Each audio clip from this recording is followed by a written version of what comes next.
Eu preciso testar com o cliente e ouvir o que ele me diz, para saber o que vai funcionar de verdade. Então a gente precisa ter uma arquitetura que seja flexível o suficiente para a gente poder fazer testes de uma maneira simples, capturar esse feedback de cliente. E não já sair com uma decisão da nossa cabeça de não, vai ser melhor desse jeito, é óbvio, e só vamos lançar a feature. Não. A gente precisa testar com o cliente e muitas vezes a gente acaba mudando o que a gente faz, grande parte das vezes. E a gente aprendeu que co-criar com o cliente sempre traz algo muito melhor, muito melhor.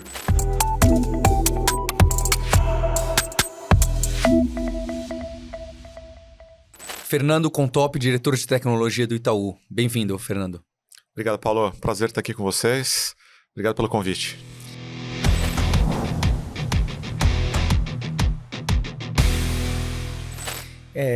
A tecnologia vai aparecendo cada vez mais no mundo de negócios, né? Acho que nessa temporada não tem mais como escapar de que software, app, automação, aí vem dados, IA e tudo que está na moda, eles começam a permear a empresa inteira, não é? Acho que fica, inclusive, difícil de deixar tudo debaixo do guarda-chuva de uma diretoria. Acaba sendo um assunto, não é? A gente tem manifesto, a gente tem direcionamento de CEO de todo mundo em todos os lugares. Eu queria entender como que fica essa cabeça negócio e tecnologia no Itaú, começando com o que está debaixo de você, porque depois eu quero entender essa amplitude de todo o tech, né? Que é esse meme que todas as empresas são uma empresa de tecnologia, né? Não somos mais um banco, somos uma empresa de tecnologia, e frases como essa que talvez permeiem diversos bancos. Como que um aplicativo, uma aplicação, ou toda a tecnologia que está por trás da app do Itaú, ou do Internet Banking, eu ainda, né? Eu tô naquela era que não nasci com smartphone, então quando eu vou fazer alguma transação que é mais dinheiro, eu abro o computador, não gosto de fazer no celular. Curioso, né? Você entende muito bem esse comportamento. Como que isso está ligado com o negócio, ligado com o cliente? Como que isso dá os próximos passos do Itaú como banco? Boa, legal. Paulo, vou começar aí pelo pedaço que você falou de olhando, né, a responsabilidade de uma pessoa, como é que a tecnologia olha o negócio como todo o cliente, porque no final do dia, né, a gente está lá como uma empresa para servir os clientes que buscam soluções financeiras, né? A tecnologia, ela é a grande habilitadora no final do dia, né? Cada vez mais tecnologia, dados, IA e todas as formas de tecnologia. Então, o jeito que a gente olha é muito assim, primeiro, todo mundo precisa saber sobre tecnologia. E não é saber as pessoas todas precisam saber programar, por exemplo, né? Mas elas precisam entender quais os tipos de tecnologia que existem, né? Em grande nível, e principalmente que tipo de problema, ou que tipo de dor, que tipo de solução cada uma dessas tecnologias pode resolver. Porque no final do dia é sobre resolver problemas, buscar oportunidades para clientes no final do dia, né? Então, a gente olha para isso daqui garantindo que todas as pessoas que estão dentro do Itaú hoje conheçam sobre tecnologia em algum nível, né? E, naturalmente, tem as pessoas da estrutura de tecnologia. Então, hoje a gente se organiza ali em algumas diretorias, porque, como você falou, a nossa empresa é muito grande, né? Não dá para ter uma única pessoa que vai conhecer absolutamente tudo. É muita coisa para se conhecer. Seja das especializações de um tema, ou até dos nossos negócios. Nós temos muitos negócios no Itaú, né? Nós temos negócios mais voltados para grandes empresas, alguns negócios voltados para pessoas físicas, que normalmente a gente está mais próximos, né? A gente pega o aplicativo e você faz um Pix, você está usando sua conta como uma pessoa física. Então, a gente se divide hoje em algumas diretorias, né? Cada uma com as suas missões muito claras por grupo de cliente e negócios. Então, diretorias que olham muito mais negócios de pessoas jurídicas, outras de pessoas físicas.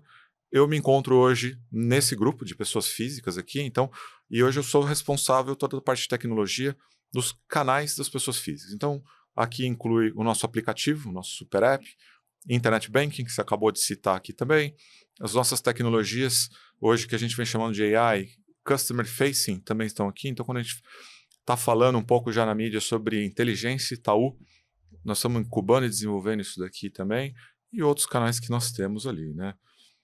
Você comentou aqui um pouco de até transações de alto valor, um pouco do teu hábito de eventualmente ir mais para o computador, mais para aplicativo. Como é que a gente olha para isso, tá? a gente quer estar onde o cliente está.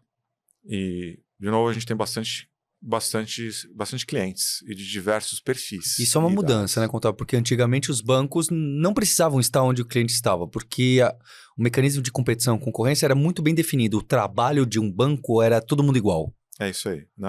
Acho que o modelo tradicional da onde, né, alguns anos atrás, ele estava mais centrado talvez em pontos físicos muito bem estabelecidos. E até quando na própria evolução da tecnologia foi acontecendo no tempo, nasceu primeiro Internet Banking, para depois vir aplicativos celulares, não tinha celular antes, nasceu primeiro Internet Banking, os Home Banks, depois Internet Banks, que eles partiram de um modelo mental talvez inicial ali de você estender as coisas que você podia fazer numa agência para a casa do cliente, através de um Home Banking, depois aplicativos de celular, mas esse mundo mudou, né? Os clientes evoluíram no tempo, acho que todo mundo, e a gente encara isso como uma coisa muito natural.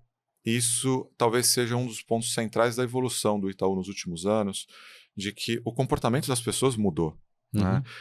As pessoas foram expostas a novas experiências, a novos hábitos de consumo online, experiências muito mais fluídas com Amazons da vida e outras Big Techs eventuais, depois que nasceu iPhone, experiências diferentes, você começa a ter aplicativos, e dado que tem um comportamento diferente, para a gente continuar sendo relevante na vida das pessoas, a gente também precisa entender como as pessoas estão se comportando e estar presente onde elas estão. Né? Então, a gente hoje parte muito dessa premissa de que o Itaú, para ser relevante para um cliente, ele precisa estar disponível aonde e quando o cliente quiser.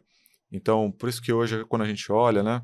Então nós temos o aplicativo, nós temos o nosso Internet Bank, mas o WhatsApp é um canal também, que hoje nós temos diversos serviços ali. Porque é onde os clientes estão. Tem muito cliente que quer se servir através do WhatsApp, não só para conversar com, por exemplo, o gerente ou alguém. Ele quer se servir, ele quer fazer eventualmente um Pix ali, ele quer consultar a fatura do cartão dele. Então, a gente parte desse princípio, né? Então a conversa acaba começando por ali. Fala assim, puxa, o que é relevante para os clientes? Onde eles estão? Onde que tem mais conveniência? E aí a gente começa depois a desdobrar isso em que tipo de serviço a gente pode oferecer neste canal. Né? Não é sobre ter tudo em todos os lugares. Tem alguns canais que têm uma vocação mais adequada para algo e outros para outra. Né? Você citou o exemplo de como você faz uso do Internet Bank. E tem isso é bastante comum. Né? Não é só você, tem bastante cliente nosso que, quando vai fazer alguma transação de um valor mais alto, acaba preferindo fazer isso através de um desktop. Né? Como se desse mais segurança, mas é uma ilusão, mas é interessante o comportamento. É isso, e acaba sendo sobre comportamento no final do dia. Né? Ou, por exemplo, para gerir investimentos. A hora que um cliente que tem investimentos, você fazer gestão, você pode fazer isso aqui no aplicativo do seu celular, muito bem. Mas, poxa, tem uma ergonomia diferente. A hora que você coloca num desktop, você olhar uma carteira de investimentos, eventualmente, você consegue criar experiência diferente e dar opções diferentes para o cliente. Né? Então, no final do dia, a gente busca estar nos lugares que faz mais sentido. Então, hoje a gente faz bastante uso de tecnologia e tecnologias de ponta. Acho que o Itaú, desde sempre, investiu muito em tecnologia. E nos últimos anos, a gente vem fazendo uma jornada grande aqui de transformação, que a gente agora vem chamando de que a gente entrou no que nós estamos chamando de a era da experiência. Acho que a gente conseguiu superar algumas barreiras grandes, alguns desafios grandes do ponto de vista desde método de trabalho, estruturas de dados, tecnologia por si só de ponta, que permite a gente hoje estar oferecendo e liderando debates de inteligência artificial generativa, por exemplo, em vários dos canais, seja no nosso aplicativo ou no WhatsApp, e com bastante segurança. Né? Então, no final do dia, sobre, de novo, resolver problemas de clientes, criar possibilidades para os clientes, estar presente no momento que faz sentido, com segurança e com o menor nível de fricção possível. No final do dia, sobre ter uma experiência boa. Né? E você me contando, tem esses diversos problemas que você resolve para o cliente em experiências em lugares diferentes. Eu acho que hoje em dia as empresas grandes que já nasceram há muitas décadas se encontraram. O que eu vejo que foi o desafio 10 anos atrás dessas diversas empresas, não só financeira, não só banco, né? É que foi a transformação que a gente chamava de transformação digital, talvez ainda chame, né? Mas eu gosto muito mais sem esse adjetivo, né? Acho que é uma transformação acho que é a experiência, acho que é esse foco no cliente, que vira o bingo de startup, mas é um dos poucos bingos da startup que eu abraço com mais força. É realmente, né? Porque o cliente tá puxando, ele tá falando para você qual experiência ele quer, né? Antigamente isso a gente nem conseguia ouvir, porque nem havia canais e mecanismos para isso. Agora, essa quantidade de dados e tudo real time, e tudo sendo informado, e a competição aparecendo de outras formas, o cliente puxa, né? Ele demanda a experiência, ele demanda o frictionless, né? E antes você nem sabia o que era fricção para a pessoa, porque a gente não tinha nem como coletar esse sentimento, que a gente pode ser dados que traduzem isso, mas era difícil até pegar o qualitativo, né? Quanto mais o quantitativo, que era inexistente.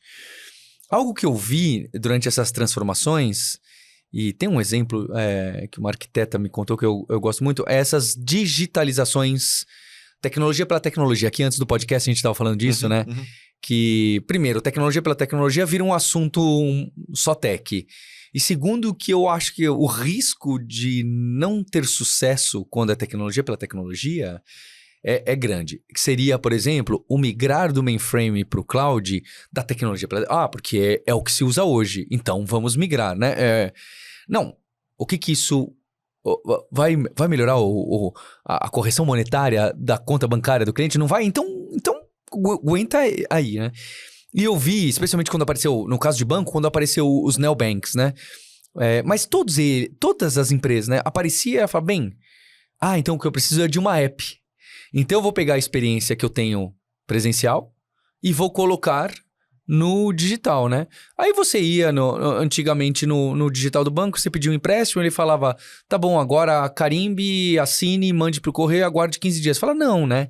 É uma questão de experiência, não é uma questão de tecnologia, não é a app.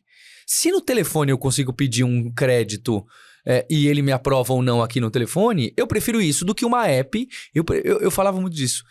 Eu prefiro pegar a fila do banco e resolver o meu problema na hora. A experiência é melhor. Do que 37 reconhecimentos faciais, 25 assinaturas digitais, certificado e 4 senhas. E você fala, não, eu vou ligar para o meu gerente, né? Então, eu ainda acho que o lado humano, né? E vai ser essa... Acho não, né? Óbvio. Que essa mistura, né? Qual mistura exatamente a gente não sabe, que precisa. Então, como fica essa calibração de joga tudo por online, a gente aproveita as agências, onde está a pessoa, o que a gente vai digitalizar, o que a gente vai transformar de experiência? Isso aqui ainda não, porque isso aqui a gente não sabe, isso aqui o cliente ainda não quer, o pedido de empréstimo é só pelo celular e pelo telefone ou não, ou tem coisas que a gente nem quer fazer porque está fora da prioridade, deixa a pessoa vir, ou isso está fora do nosso escopo do internet banking, vai ser só pelo celular mesmo. Ou agora o Pix, no WhatsApp vai ser só Pix, porque mais do que isso, aí ele abre a app, porque senão vira tudo cluttered, né?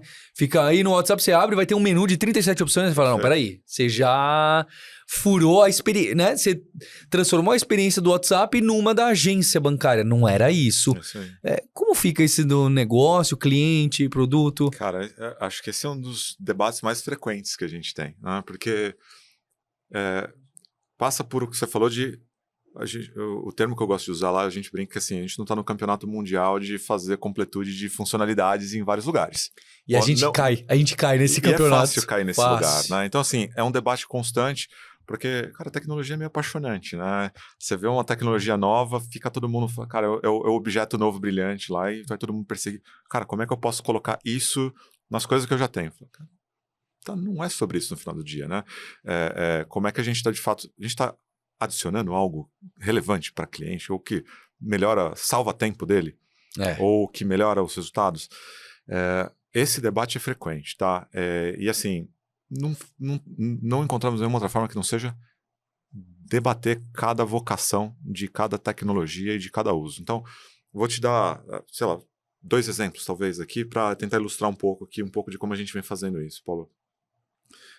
Acho que todas as empresas financeiras acabaram passando por uma época, durante esse período que você comentou aí de evolução, onde todo mundo está empenhado em ajudar os clientes a evoluírem em educação financeira e saberem gerir melhor seus gastos, saber gerir melhor suas finanças, né?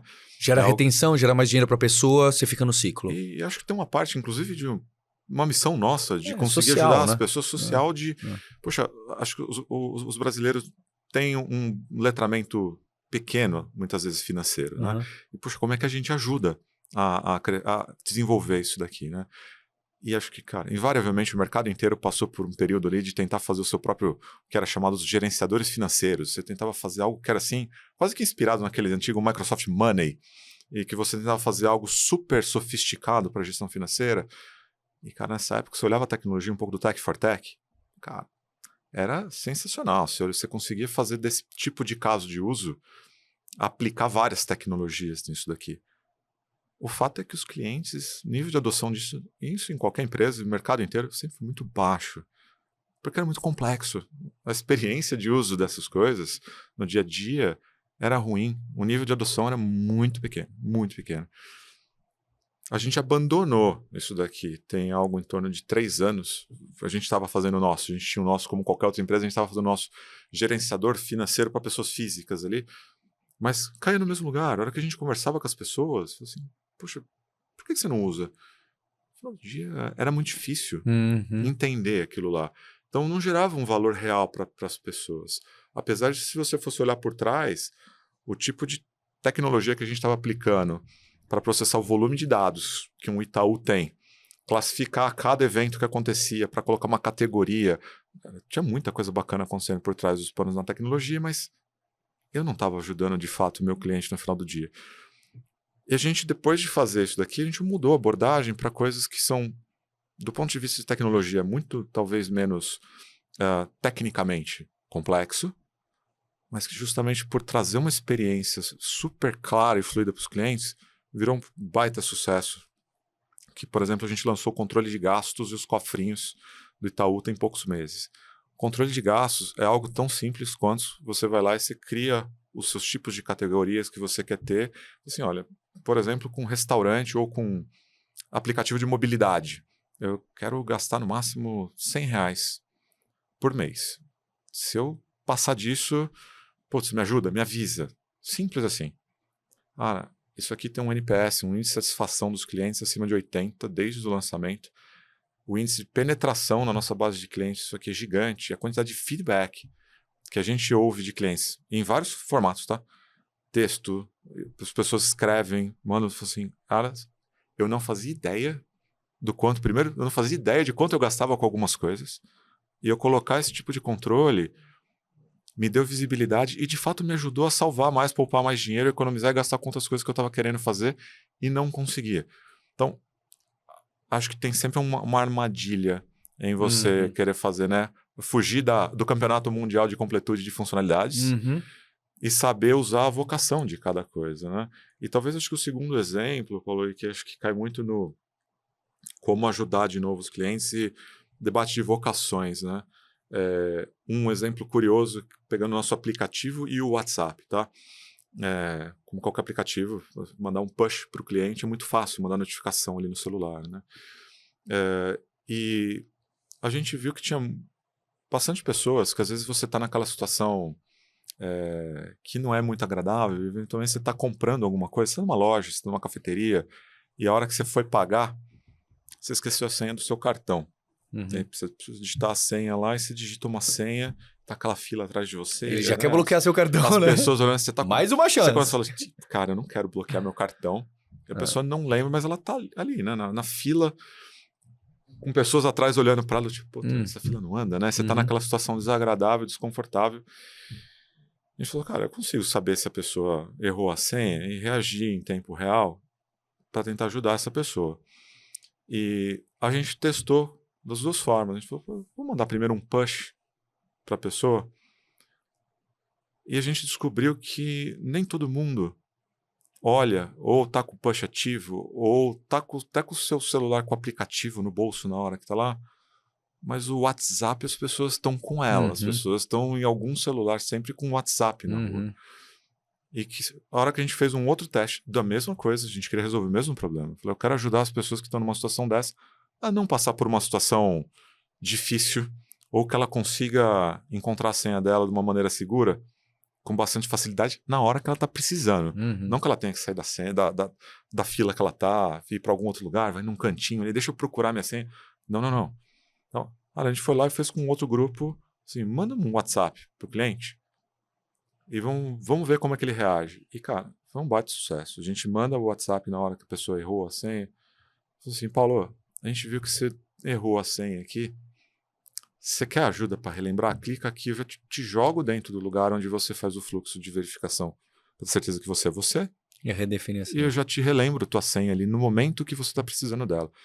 Então, é um pouco sobre, quando a gente fala de dados, vários canais, tecnologia para você fazer diversas coisas, seja em tempo real, modelos, ela fica bacana, ela vai parecer como mágica quando o cliente de fato conseguiu fazer algo que teve pouco esforço, a experiência forte. Putz, cara, isso aqui foi legal. Isso aqui foi legal.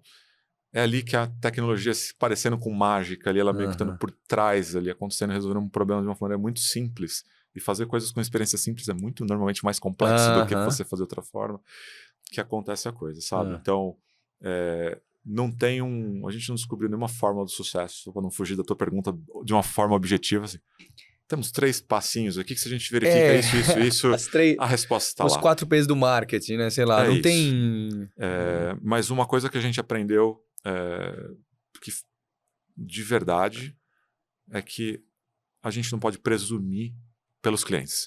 Então, esse exemplo que eu dei aqui agora, do aviso, por exemplo, quando você está esquecendo uma senha, se fosse fazer da nossa cabeça lá dentro do escritório, assim, cara, um push e resolve, manda lá e tá tudo certo. Não. Eu preciso testar com o cliente e ouvir o que ele me diz, para saber o que vai funcionar de verdade. Então a gente precisa ter uma arquitetura que seja flexível o suficiente para a gente poder fazer testes de uma maneira simples, capturar esse feedback de cliente. E não já sair com uma decisão da nossa cabeça de, não, vai ser melhor desse jeito, é óbvio, e só vamos lançar a feature. Não. A gente precisa testar com o cliente e muitas vezes a gente acaba mudando o que a gente faz, grande parte das vezes. E a gente aprendeu que co-criar com o cliente sempre traz algo muito melhor. Eu fico pensando que essa feature também salvou fraude, né? A pessoa recebe a mensagem e fala, não sou eu que estou usando o cartão, né? Acaba também detectando. Hoje é muito pouco desse tipo de situação. Porque pega de outras formas antes, né? É isso. Acaba pegando muitas vezes familiar, né? Você fala assim, poxa, o filho tá com o cartão ali do pai, esqueceu a senha e fala, poxa, meu filho tá usando ali, tentando usar meu cartão, mas acaba sendo, de novo, funcionalidades e debates que precisam do cliente junto, né? Se a gente for falar, indo bem pragmático, né? Acho que a hora que a gente olha empresas, principalmente grandes, se a gente for falar com o time de cada tecnologia, vai ser comum você falar que o time do aplicativo vai tentar resolver tudo dentro do aplicativo, o time do WhatsApp tudo dentro do WhatsApp e por aí vai. E não é sobre isso no final do dia, né? Não é mais. Não é. Agora não dá mais. Não dá mais. E acho que continuando nesse tema de amplitude, eu sinto, e aqui é engraçado, né? Eu tenho esse podcast, né? Vai fazer 8, 9 anos, e eu sinto que essa tendência das empresas, e não só empresa grande também, as empresas acabam se tornando empresas de tudo. Acho que as Big Techs acabam sendo grandes exemplos, né? Você vai ver, eles fazem de óculos a não sei o quê, a cloud, a e-mail, a não sei o quê. Você fala, pô, mas a wallet, você fala, mas a carro, né? Você fala, o que está acontecendo, né? É óbvio que o mecanismo de crescimento acaba exigindo que você não pode ficar só olhando para a conta corrente, precisa ver que outras oportunidades tem. E você acaba caindo em lugares que não tem cara, no caso do Itaú, de banco. Né? E aí essas tendências todas de Open Finance, Banking as a Service, o Pix e o que vai vir depois do Pix e o Drex e não sei o quê, me parecem que abre mais ainda o leque, não só dos bancos, como das outras empresas poderem participar de algo de proximidade dos bancos.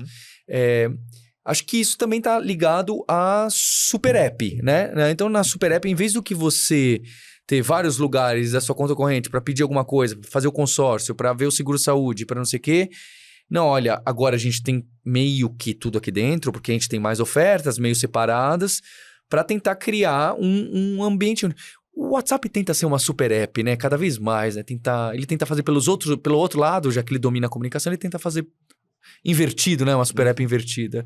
Eu sei que é uma pergunta mais de negócio, mas sem tecnologia, você não faz uma coisa quase louca, né? Disso, né? Que é aumentar a superfície de contato que uma empresa tem, dado que você já tem um canal gigantesco de dezenas de milhões de clientes. Como que eu consigo atender mais? Que outras necessidades que talvez eu ainda não saiba? Então, é uma pergunta ampla mesmo. Eu tô aproveitando você, tá? Com o tópico. Como que fica isso de super app? Eu também ofereço outros serviços que não financeiros. É parceiro, tudo parceiro ou não? Eu queria... É esse mecanismo de startup, que era o bundling e unbundling, né? Eu vou juntar tudo. Não, eu vou fazer só o empréstimo, né? Que as fintechs eram assim. Sim, super nichado. Era super nichado. Aí, o jogo meio que virou, né? Eu fico sentindo isso, né? Tanto que startup que ficou muito nichadinha e eu só tenho uma app para só fazer isso, poucas sobreviveram, mas que ganharam escala, poucas, né? Para não dizer, bem poucas. Elas normalmente começaram a fazer outras, né? Ninguém conseguiu ficar e ganhar escala só, né? A não ser os primeiros marketplaces, o Winner Takes All, acho que eles conseguiram, o Winner Takes Most. Agora, outras, elas precisam colocar. E eu vejo mesmo empresas grandes, seja banco, seja saúde, colocando outros layers de serviços bem diferentes, porque o cliente já está lá. Eu acho que isso parece que a pessoa já está na minha casa, aqui na minha agência, já está na minha empresa, já está na minha app, gosta muito, usa muito, deixa eu aproveitar e botar esse botão, né, com cuidado, né? E como que é essa estratégia? Boa. Cara, essa discussão também, vamos lá, quanto tempo você tem, né? Vou tentar resumir algumas coisas aqui, Paulo, porque assim, eu acho que volta um pouco. Eu vou vir do negócio para depois chegar em um pouco de tecnologia, de super app, para aterrissar em super app e como é que essas coisas se conectam na nossa visão, tá? Sem querer ficar repetitivo no tema de cliente, mas a gente olha por um ângulo onde qual é os nossos potenciais mercados eventuais, né, que a gente pode expandir, em quais eventualmente o Itaú tem uma boa probabilidade de ter um fair share de mercado, né, nisso daqui, para não sair dando tiro para todo lado. Não faz sentido simplesmente abrir demais o leque, né? A gente mantém algo sempre qual é o ambiente onde nós estamos, o ecossistemas em que estamos, clientes que de fato fazem sentido e negócios que fazem sentido para a gente. Então, a gente escolheu jogar alguns desses terrenos avançando finanças, tá? Acho que talvez quando a gente olha o mundo pessoa física, acho que o mais emblemático é o Itaú Shop. Então, justamente alavancando toda a audiência, né, de algumas dezenas de milhões de clientes que acessam o nosso app todos os meses, o Itaú Shop é um marketplace que você faz compra lá. Não só você tem os cupons de desconto, sim, você faz a compra lá, né? A gente não é o seller no final do dia, temos diversos parceiros que são sellers. Você não tem uma loja de sapato lá dentro? Eu não tenho. Eu não tenho um estoque lá com o inventário. O estoque são desses parceiros, mas que eu coloco todos esses itens à disposição do meu cliente, que está no meu canal. Então a audiência está passando por lá. E a gente vende desde iPhones até areia para gato, por exemplo, com itens de pet. E o que a gente vê é que isso traz recorrência. Então, as pessoas que estão lá dentro, e aí a hora que você olha isso daqui associado a um programa de vantagens que faz sentido para o cliente. Então, o Itaú tem um programa chamado Minhas Vantagens, onde você vai subindo de nível na medida que você vai, né, expandindo o relacionamento com o Itaú, e você vai ganhando frete grátis, desconto em alguns itens ali. Isso acaba criando uma frequência de você já estar lá para fazer o seu daily banking, eventualmente, você entrou para fazer um Pix, você está vendo eventualmente alguma oferta ali que te faz sentido, inclusive das coisas que você compra recorrentemente, seja para o seu pet, coisas da sua casa e programas como esse. E tem hora que a gente olha também não só para pessoa física, alguns outros casos que no mercado financeiro se ficou chamado, né, o termo bacana que ficou, o guarda-chuva disso aqui, é conhecido como Beyond Banking, né? Como é que a gente vai além de itens financeiros? Quando a gente vai para mundos de empresas, a gente fez algumas parcerias com a TOTUS, por exemplo, onde a gente embeda, né, o ecossistema financeiro junto com outros parceiros. Então, assim, é bidirecional, né? Tem lugares onde faz sentido uma parceria Beyond Banking, onde você embeda o serviço financeiro junto com outros tipos de serviço para oferecer transparência e comunidade já para você estar no fluxo, no ecossistema do cliente. E tem o outro que é o inverso, que eu fui o primeiro que comentei, onde você acaba trazendo parceiros para aproveitar a sua audiência, né? E acabar alavancando aquilo lá. Mas esses são os terrenos onde hoje a gente efetivamente olha e fala assim, cara, isso aqui parece fazer bastante sentido. E há um trabalho ativo para isso, né? Um trabalho ativo. É um business. A gente trabalha isso aqui efetivamente como um business e com focos diferentes, né? Então, a hora que a gente olha o nosso marketplace, ele é um business que a gente não está lá para competir com outros marketplaces como um core business. De fato, ali o nosso grande foco é você estar servindo o cliente e criar quase que recorrência com os clientes e comodidade. Mas a gente não tem o objetivo de ser... Vamos fazer um ranking aqui, por exemplo, com players como a Amazon ou o Mercado Livre. Assim, cara, nós queremos ser o maior marketplace da América Latina. Não é esse o objetivo por trás, né? Mas a gente consegue, sim, servir clientes, trazer muito mais fidelidade. Isso gera stickiness de cliente com o negócio, a hora que você expande o leque para coisas que façam sentido para aqueles clientes. Então, acho que esses são os lugares. E aí, conectando com... por que vocês estão falando tanto de super app? Por que isso aqui faz sentido do ponto de vista de negócio? Por que isso é relevante para os negócios de vocês? Para a gente poder ter flexibilidade do ponto de vista justamente de cliente e de negócio para atender vários tipos de demandas, né? Dei o exemplo aqui do Itaú Shop. Você fazer um Pix ou você fazendo, né, uma busca por itens num item como o Itaú Shop. São coisas muito diferentes, naturezas de atividade muito diferentes.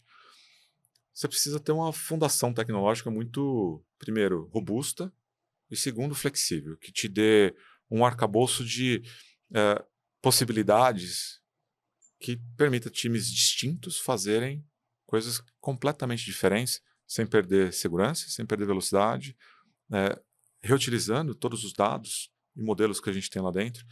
Então, um cliente que, para ser cliente do Itaú, no passado, você precisava ter uma conta corrente conosco, né? Inclusive o próprio aplicativo, para você entrar no aplicativo, você entrava apenas lá com a agência, tinha que digitar o número da agência, o número da conta, para você conseguir entrar lá.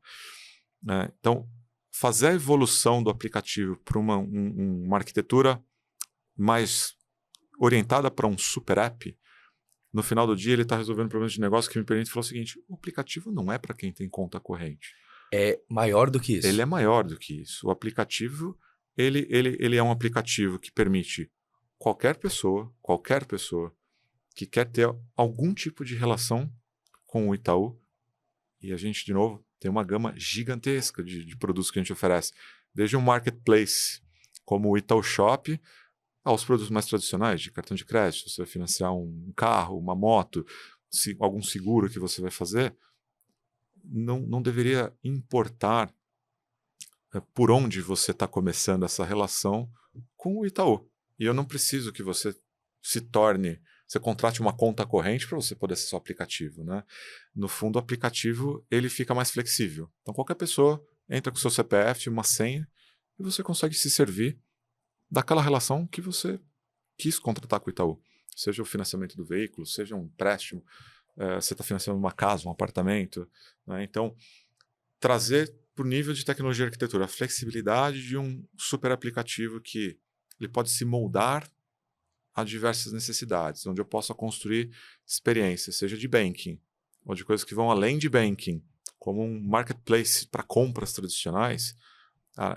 Isso aqui dá para a gente uma flexibilidade de negócio bastante grande. Que se amanhã a gente falou no começo aqui da nossa conversa sobre comportamento de clientes, né? Isso muda no tempo. Se daqui a 5, 10 anos mudar de novo, a gente sabe que a gente tem hoje uma infraestrutura bastante robusta e flexível que vai permitir a gente continuar acompanhando essa evolução de comportamento das pessoas no tempo, sem ter que fazer, talvez, né, grandes transformações como talvez foi esses últimos anos que a gente fez ali. Então passa um pouco por ali, tá?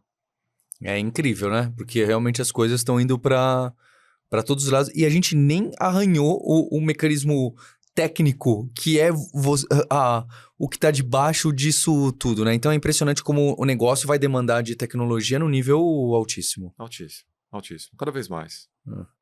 Contop, o Itaú, se não é a maior empresa do Brasil, é uma das 3 maiores, ou alguma coisa assim, completamente fora do que a gente conhece, ou do que as pessoas vivem no dia a dia, né? Acho que quem não está nessas empresas é curioso, é diferente de como o trabalho funciona. Então, numa organização como essa, e uma posição sua como diretoria, mas não só da diretoria, como que fica essa questão de tomada de decisão, como que funciona o comando, como que funciona o trabalho remoto, como que funciona a organização, como que ela vive? Eu sei que essa pergunta é muito ampla, mas eu imagino que as primeiras coisas que você sente já vão dirigir, né? É colaborativo, tem competição, fica tudo no OKR, que todo mundo tem uma meta individual e tem o grupo e aí desalinha. Esse entendimento geral, que acho que é um desafio moderno, certo? Sim. Esse mecanismo de reorg, de dados, de OKR, de metas, estão em constante mutação. Quem fala para mim que tem uma grande fórmula que é assim que deve funcionar, eu já percebi que é a resposta errada. Mas tenho a curiosidade de entender como funciona, que é o mecanismo organizacional cultural do Itaú. Perfeito. Bom, eu acho que tem alguns elementos que são talvez fundacionais, tá, para isso. E eu concordo bastante com o teu ponto de assim, ele tem que ser fundacional, mas ele tem que ter um nível de adaptabilidade no tempo, que você não consegue fazer, pelo menos da forma como eu vejo, tá, Paulo? E especialmente em empresas muito grandes, não existe aquele one size fits all, que você tem um modelo, e fala assim, cara, vamos colocar absolutamente tudo nesse modelo exatamente no mesmo quadradinho. Puxa, é a brincadeira que eu falo, vem alguém e fala assim, a coisa errada. Porque no Google faz assim, eu falo, eu gosto muito do Google, mas... Pode funcionar muito bem num contexto, né? Então, assim, a gente tem algumas coisas fundacionais que passam, alguns dos principais, tá? O nosso método de trabalho que evoluiu, no fundo hoje a gente organiza os times. A gente chama de comunidades, que seriam as tribos que a gente conhece no mercado, times multidisciplinares organizados quase, acho que isso virou já quase que um padrão, acho que muitas empresas estão organizadas dessa forma. Mas onde começa a chegar, até no começo da tua pergunta ali, mecanismos de decisão, né? A gente organiza esses grupos hoje por cadeia de valor, numa visão de cliente, né? Então essas tribos, essas comunidades, elas estão organizadas por temas e por cadeias de valor de cliente, de forma que a gente possa colocar num grupo de pessoas o maior nível possível de autonomia para conduzir aquele determinado tema, sem precisar ir até o coleguinha de outro lugar para tudo. Ou existe um nível de dependência que sempre vai existir, hoje ele é bem menor. A gente criou uma métrica até para nos guiar enquanto que a gente estava olhando isso aqui. Hoje, esse nível de interdependência entre essas nossas comunidades, ele roda abaixo de 10%. Então, em média, 90% do trabalho consegue ser feito dentro desses domínios, dessas comunidades aqui, o que nos parece um índice bem bacana. Esse número já foi bem pior do que isso no passado, tá? E aí era uma confusão danada, porque para todos os assuntos você precisava mobilizar um sem número de pessoas. E aí, com isso superado, você falou de OKRs, a gente também usa OKRs lá, e a gente faz ciclos de revisão trimestrais. Então, os objetivos, eles são um pouco mais de longo prazo, com moonshots bem definidos, num horizonte de 12 meses, normalmente. E a cada 3 meses a gente revisita se o apetite que está lá para cada um desses carros estão ok.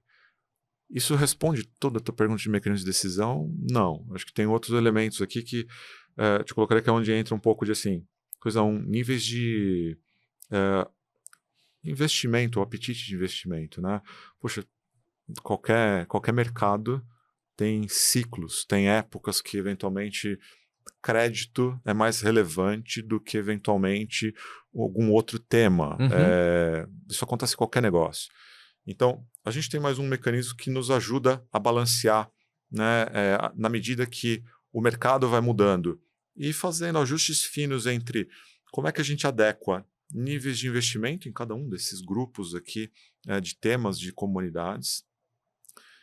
E a gente tem sempre uma tríade trabalhando em cada um desses temas. E aí, eu vou te falar da relação tríade e diretores aqui, mas maior nível de decisão do dia a dia ali, todas as decisões que são tomadas, seja de direcionamento de arquitetura, evolução de roadmap de features que a gente vai fazer, para onde vai caminhar no tema do produto, essa tríade de executivos que toma e define para cada um dos seus contextos. Ela é formada por uma pessoa de tecnologia, uma pessoa de produtos e uma pessoa de design.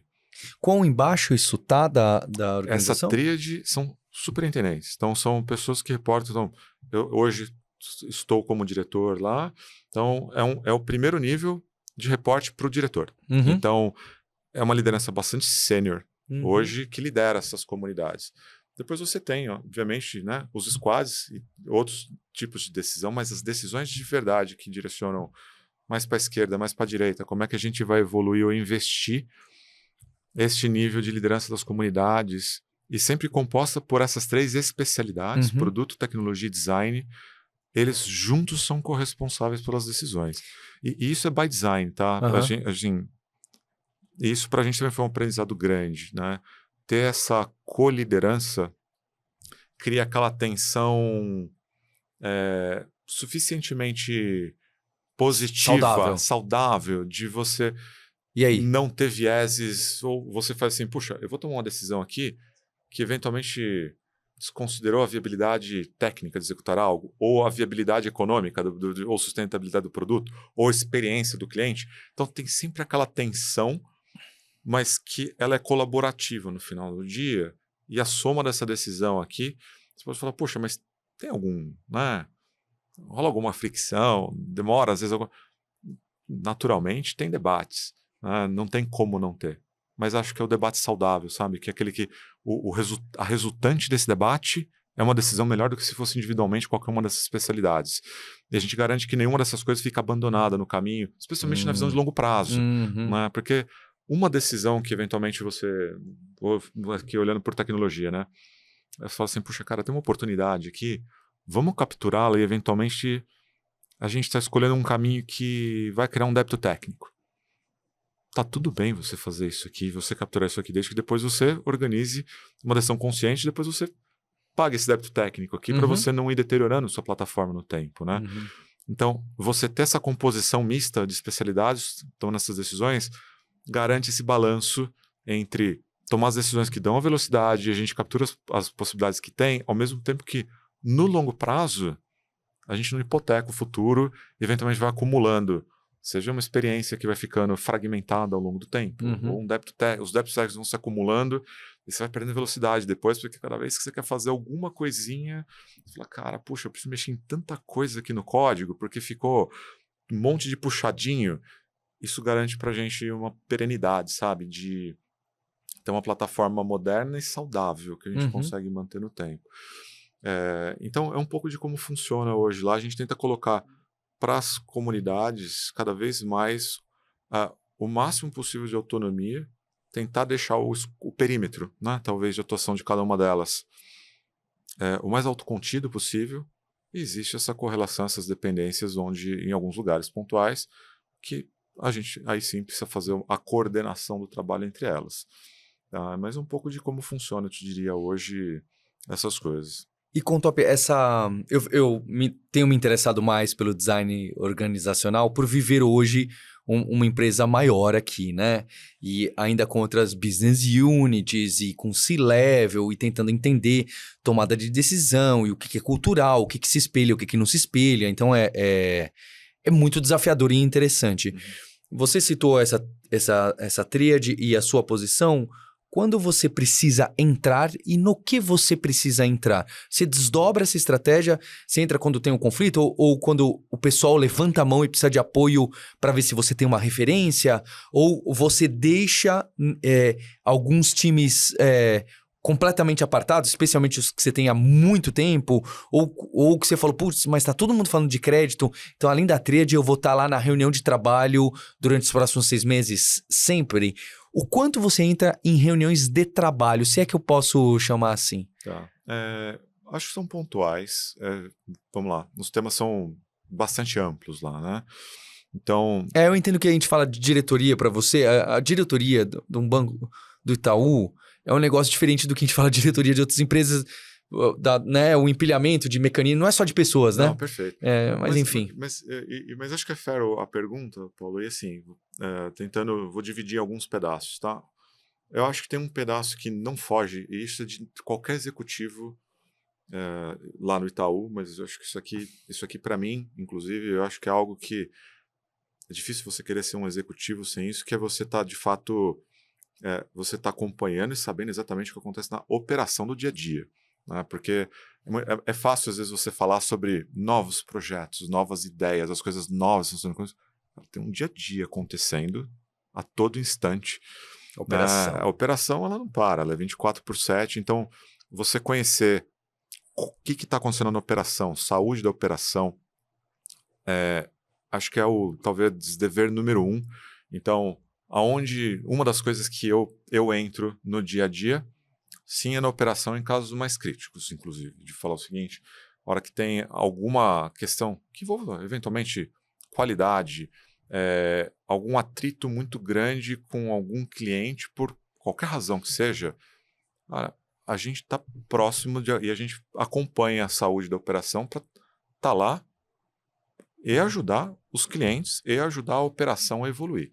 Então, cara, esse tipo de coisa aqui é a maior parte do tempo. Não é a maior parte do tempo, mas eu te diria que eu dedico tempo diariamente para isso, tá? Para sentir os acontecimentos. Acho que é uma forma da gente, de fato, saber, inclusive, de novo, como é que você conhece seu cliente se você não está vivendo a operação do dia a dia, falando com alguns clientes. Então assim... Por mais alto que você esteja, né? E assim, eu acho que isso é, inclusive, um traço cultural lá do Itaú, tá? O nosso CEO, o Milton, acho que ele é um exemplo disso. Ele tem recorrentemente conversas com clientes, com os times, ele visita as operações. Eu acho que isso é um traço cultural. Eu, pessoalmente, tenho isso aqui, acho que é diário, tá? E para mim ele é meio base, por isso estou começando por ele. Porque assim, se você não conhece de verdade o que está acontecendo na tua operação, assim, como é que você vai, né, do ponto de vista de tomar uma decisão, você vai falar assim, precisamos ir para lá, legal, mas onde a gente está? O que está acontecendo? Né? O que de verdade são dores, oportunidades? O que são fortalezas que a gente tem que eventualmente potencializam, né, para a gente capturar uma oportunidade? Você precisa estar sentindo ali o dia a dia. Então, tem uma parte que eu acho que toca nisso. E acho que outra parte aqui, que talvez seja uma outra parte relevante, uma vez que, né, definidos esses objetivos e a gente fecha quais são as hipóteses, iniciativas que a gente vai, de fato, investir para construir, seja coisas novas, investimentos relevantes, tem naturalmente ali um mapa das coisas que a gente classifica quase como game changers, eu diria assim, de tudo que acontece, quais são aquelas 3, 4 coisas que são as mais transformacionais mesmo, mais desafiadoras. Então, essa sim, a gente põe mecanismos que incluem algumas reuniões de acompanhamento ou de dia a dia de trabalho mesmo, onde eu acabo entrando, principalmente discussões que tocam, evoluções de arquiteturas relevantes, que elas acabam sendo não só locais, elas vão ter que eventualmente ter um efeito, elas vão ter um efeito maior do que uma única aplicação, um único lugar. Então, eu acompanho de perto os grandes programas que a gente tem, as grandes iniciativas que a gente classifica como game changers. Acho que é outro lugar onde ali no dia a dia acontece. Acho que esses 2 pontos aqui pegam uma boa parte delas. E a terceira, e acho que o último bloco aqui, que talvez eu colocaria macro bloco, muito na linha de ajudar os times que pedem ajuda.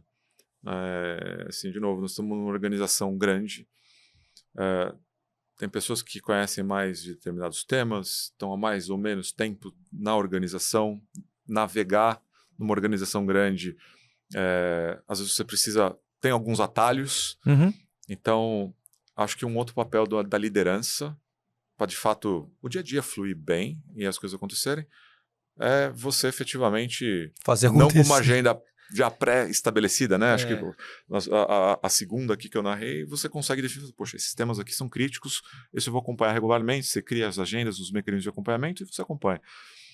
Mas você, de fato, tem um airtime para estar acompanhando o dia a dia do que está acontecendo, não lá na operação, mas para as pessoas poderem pedir ajuda, você ajudar, acho que é outra parte que talvez a parte, uma das mais legais, desenvolver pessoas. Né? Como é que você forma a liderança do futuro de tecnologia do Itaú?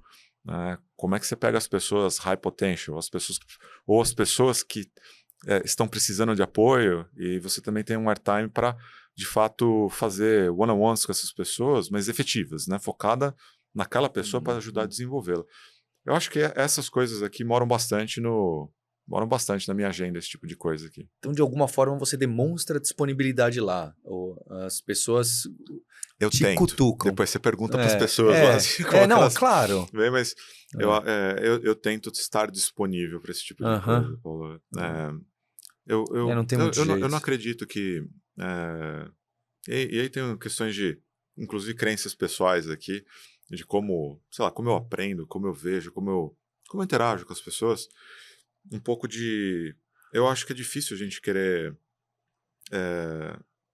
tomar decisões, ou especialmente as mais relevantes, sem ter esses elementos que te conectam, tanto com as pessoas que estão ali no dia a dia, que no final do dia a empresa são as pessoas que estão lá, né?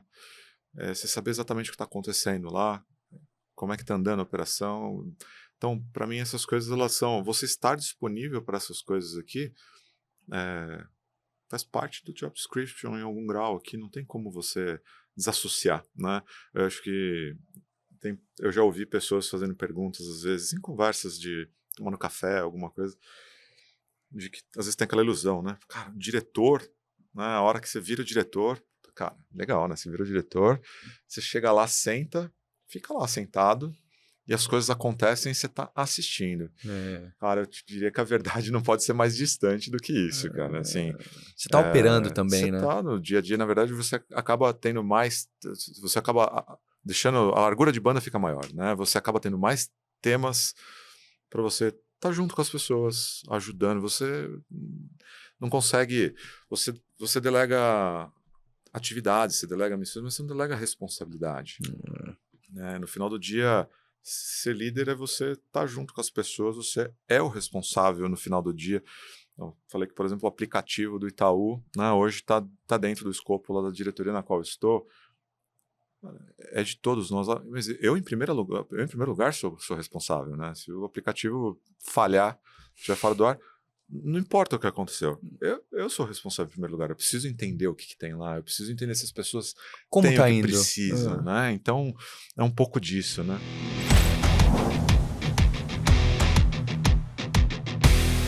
Nessa segunda parte, com o Top, eu queria saber sobre você. Então, até se tornar diretor do Itaú, qual foi a sua carreira? Eu sei, já vou dar spoiler, que você tem bastante tempo de casa, né? Sim.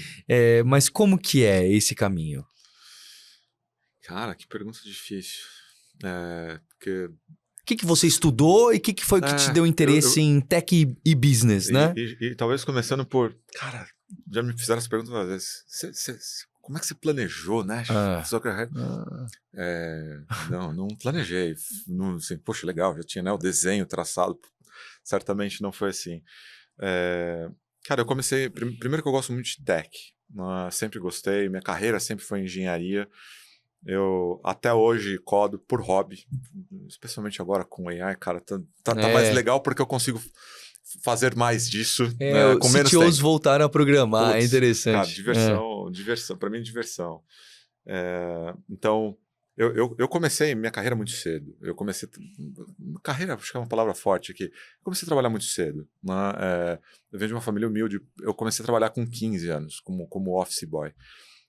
E depois, colégio técnico que me trouxe para o mundo de tecnologia, que é o que eu gosto. Comecei a entrar, então, desde estagiário a desenvolvedor, analista. E você me perguntou, você está no Itaú? Estou há 14 anos no Itaú.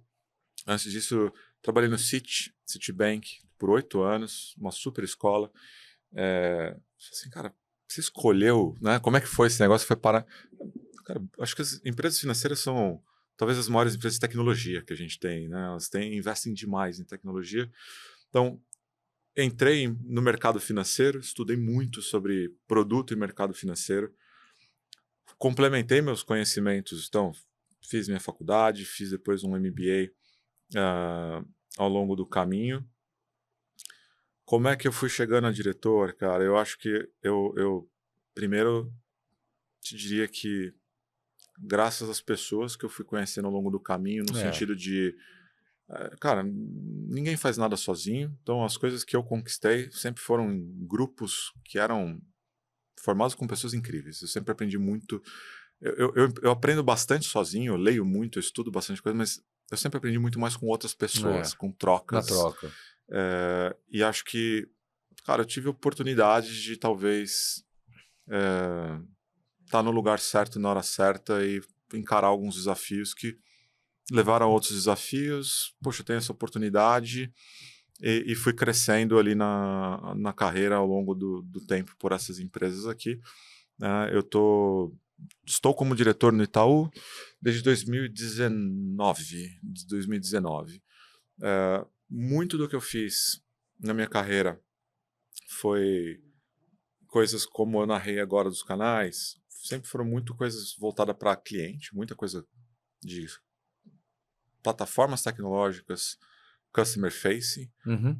mas teve um período também grande ali que eu fiquei, que eu acho foi riquíssimo, que tive um papel muito mais parecido com um CTO ali dentro do Itaú mesmo, não conectado a nenhuma área, talvez algum cliente final, mas liderando times de cloud, times efetivamente que cuidavam de coisas cross dev experience dentro da organização. Que, cara, dá um nível de aprendizado e profundidade técnica no dia a dia da empresa fantástico, porque você acaba percorrendo cross diversos lugares, sabe?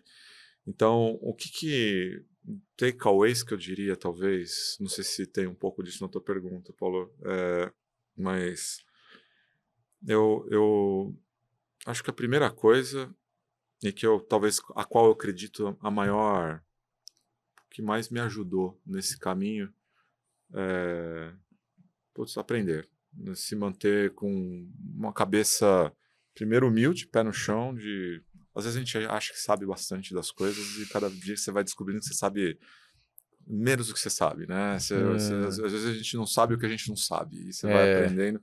Eu acho que manter esse modelo mental de é importante.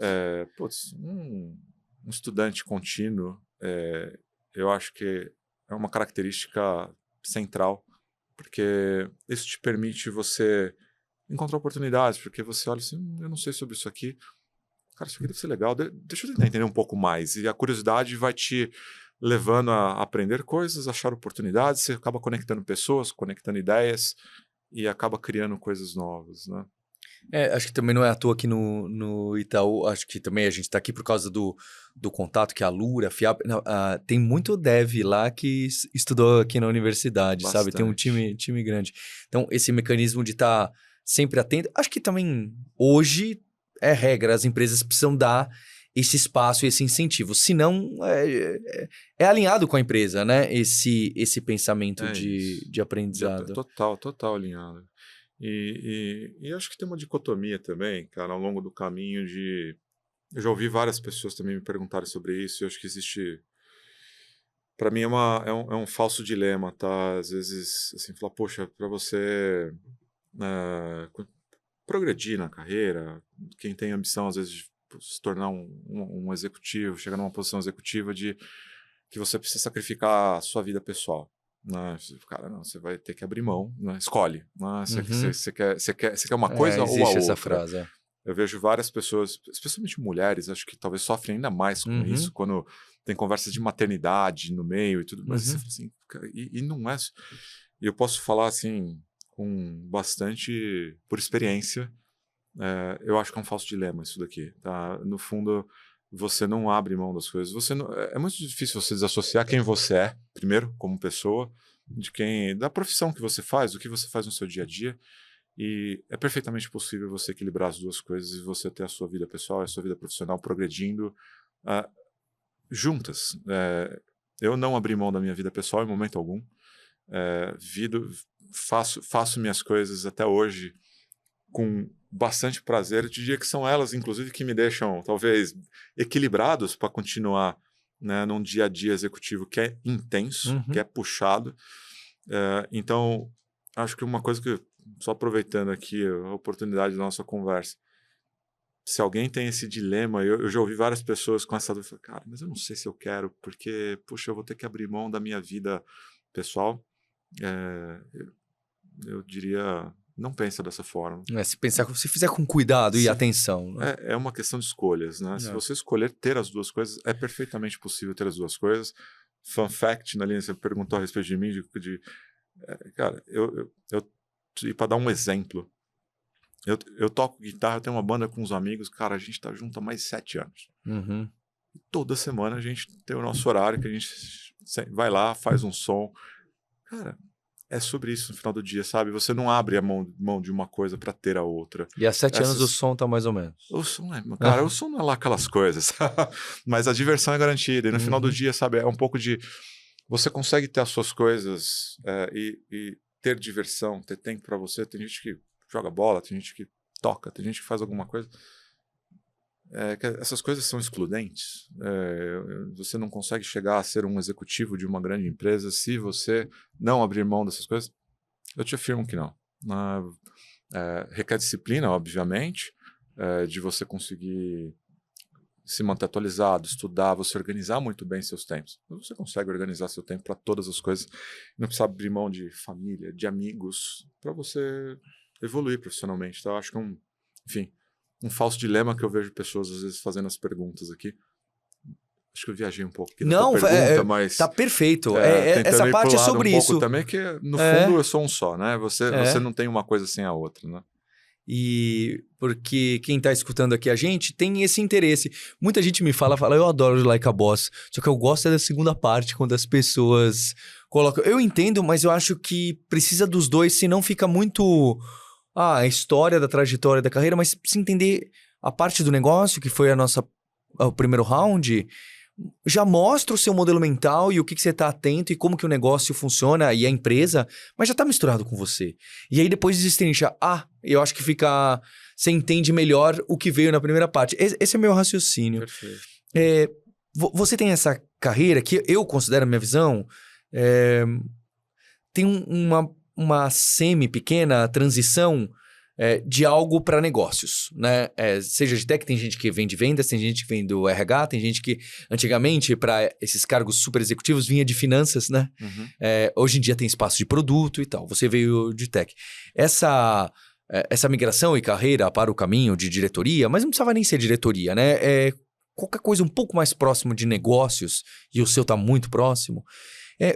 O que foi que você acha que agregou mais e que você tem de melhor? Seria mais próximo de gestão de pessoas? Seria mais próximo da liderança das pessoas, de dar da liderança? Ou o entendimento de negócio, do que é o banco, do que é o sistema financeiro e tal? É óbvio que é de tudo, né? Mas cada um... Eu acho que eu sou melhor de liderança, tá? E gestão para mim é mais difícil. Mas queria entender para poder ter um pouco da cabeça. Como você falou, acho que é um pouco de... Você tem que ter um pouco de tudo. Tem que ter, não dá para ficar sem. Eu diria que... Acho que minha fortaleza também está mais para liderança. Uhum. Né? De organizar temas complexos em coisas que a gente consiga, talvez, traduzir de uma forma que mais pessoas entendam, que você consiga, sabe, transmitir contexto para as pessoas. Acho que, cara, eu tenho uma crença que todo mundo, quando acorda de manhã para ir trabalhar, está querendo ir fazer o seu melhor. E, eventualmente, quem não está tendo alguma dificuldade, muitas vezes está tendo alguma dificuldade porque não tem uma clareza, talvez, muito grande do que é esperado dela ou do qual problema que está querendo ser resolvido, qual que é a missão da empresa. Às vezes a gente, né, faz declarações de missões muito vagas, às vezes, né? E eu acho que é papel da liderança, essencialmente, sabe? Uma das primeiras coisas, talvez, é você trazer sentido para o que está sendo feito. Por que a gente está fazendo o que a gente escolheu fazer? Por que isso é importante? Por que você quer resolver o problema A e não o problema B? Por que você quer falar com os clientes dessa forma e não da outra? E construir um ambiente que as pessoas consigam, de fato, olhar e falar assim, cara, entendi. Poxa, E esse, para mim, isso aqui para mim faz sentido. Para que elas possam dar o seu melhor ali dentro. Eu acho que todas as coisas que a gente tem que ir, né, trocando o chapéu e atuando em várias coisas, eu acho que essa questão da liderança, de você trazer temas mais complexos e estratégias um pouco mais amplas e conseguir moldá-las, talvez, né, para um contexto que seja mais fácil de interpretar, fácil de comunicar e de engajar as pessoas para que elas possam fazer o seu melhor, para algo que para elas façam sentido e que aí dê coordenação, talvez, para que todas, né, remem na mesma direção e com isso a gente conquiste as coisas. Eu acho que talvez seja onde está talvez uma das fortalezas que eu diria aqui do meu lado, tá? Acho que vai por ali. E para fechar, quem você contrata? Qual que é a característica que chama atenção, que você fala, poxa, que legal, ou precisa ter isso, ou isso aqui me encanta, e depois eu vejo que funciona mesmo que a pessoa não esteja preparada. Onde que tá onde você pega? Tá. Primeiro, valores. Eu acredito bastante naquela máxima de contrate o caráter, o hard skill você treina. Então, primeiro, acho que é critério eliminatório. Assim, cara, valores e cultura, sim, precisam, é a coisa número 1, então para mim critério eliminatório. Mas aí acho que tirando o critério eliminatório, Paulo, para mim assim, a hora que eu vou montar o time, eu procuro pessoas diferentes de mim, essencialmente. Que me complementem, que tenham pontos de vista diferentes do que eu tenho. E pela simples razão de que se eu tenho uma certeza hoje é de que eu não só não sei, mas eu nunca saberei de todas as coisas. Eu nunca vou ter todos os dados, todos os pontos de vista. Eu acho que nenhuma pessoa é capaz de ter sozinha esse tipo de coisa. E a beleza de um time vem a hora que você traz pessoas complementares, pessoas que pensam diferente e que conseguem reconhecer que é difícil pra caramba, eu acho, especialmente no ambiente corporativo, você valorizar uma opinião diferente da sua. Acho que no ambiente corporativo isso não é natural, né? Porque às vezes tem aquela, puxa, será que tá rolando uma competição aqui? Não tá? E no fundo devia ser um debate de ideias. Né? Então você conseguir reconhecer e admirar uma opinião diferente da tua, valorizar, eu acho que é um traço de liderança dos mais difíceis de ter, mas é o que também acho que traz maior resultado para o grupo. Então, eu tento trazer pessoas que tenham opinião e com valor. Os valores não são negociáveis, os valores têm que bater ali com o que a gente acredita, mas que sejam opinativas e, essencialmente, que não tenham opiniões exatamente iguais às minhas. Isso traz um ônus de gestão, né? Porque é muito mais fácil você estar num grupo de pessoas que pensam exatamente igual a você, né? O que vocês acham disso aqui? Pô, ótima ideia, né? É muito mais fácil. Você já sai fazendo alguma coisa. Mas você perde tanta coisa que você não está enxergando nisso aqui. Então, dá muito mais trabalho você liderar um grupo de pessoas com opinião e que não pensam igual. Mas, cara, a hora que você consegue fazer com que esse grupo de pessoas reconheça o valor um no outro, cara, é sensacional. É sensacional. Às vezes não é rápido. Muito poder. Não é rápido. Não é rápido. Não é rápido. Tá. Não é rápido e eu acho que nem todo mundo se adapta. Tem pessoas que tentam e eventualmente acabam não se adaptando. E tá tudo bem. De novo, aqui, acho que eu não tenho qualquer tipo de julgamento de forma alguma aqui no meu comentário. Algumas pessoas não se adaptam. Mas na minha experiência, os melhores times com quem eu já trabalhei, com quem eu atuei, tinham esses traços. Eram pessoas profundas, com opinião, e elas tinham pontos de vista diferentes. Exige tempo. Você precisa ser capaz de discordar da ideia, né? E não levar para o lado pessoal. Às vezes a gente está discordando e fala, cara, o Paulo pensa diferente.